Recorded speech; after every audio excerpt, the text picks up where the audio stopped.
Hey guys, kakatapos ko lang mag-lunch. Iinom ulit tayo ng Bwell Vitamin C. Usually kasi kaya lunch na ako umiinom dahil sa morning nga hindi na ako nakakapag-breakfast. Tsaka na lang yung iniinom ko.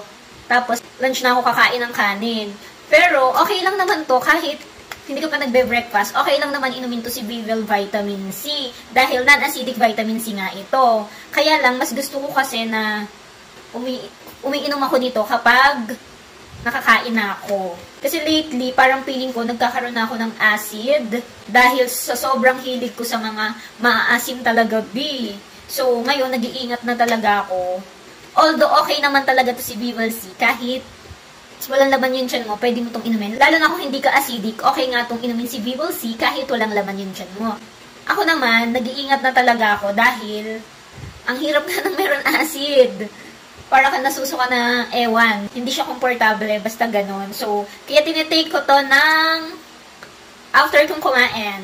Si Bujek nga, pinag-take ko na rin ito kasi nung nakaraan nga, nagkaroon ako ng ubot sipo. Nag-take ako nito parang ilang araw lang. Umokay kagad yung aking ubo. Tapos ngayon, si Bujek naman yung tinablahan. Sabi ko, mag-take ka na rin itong vitamin C na to kasi last year, ganun din nangyari sa amin nung summer. Pareho kami nagkaroon ng ubot sipon. Siguro gawa ng panahon. Tapos nung nagpa-check up kami, ayun, vitamin C din yung reseta sa amin. Kaya naman, mahal magkasakit, B. So, inom na nga tayo. Ang dami na namang kwento ni Boleng-Leng. Guys, alam nyo ba, hindi lang siya pampalakas ng resistensya. Kapag okay na yung body nyo, yung inner body nyo, mapapansin nyo guys, mag-blooming kayo. Uy! Pero try nyo din guys, kung may mapapansin kayo na parang mag-glow-glow kayo. Basta ganon. Ayun yung napansin ko sa akin. Siguro din dahil din sa mga kinakain ko. Dahil mahilig ako sa gulay, ako mahilig sa mga matatamis.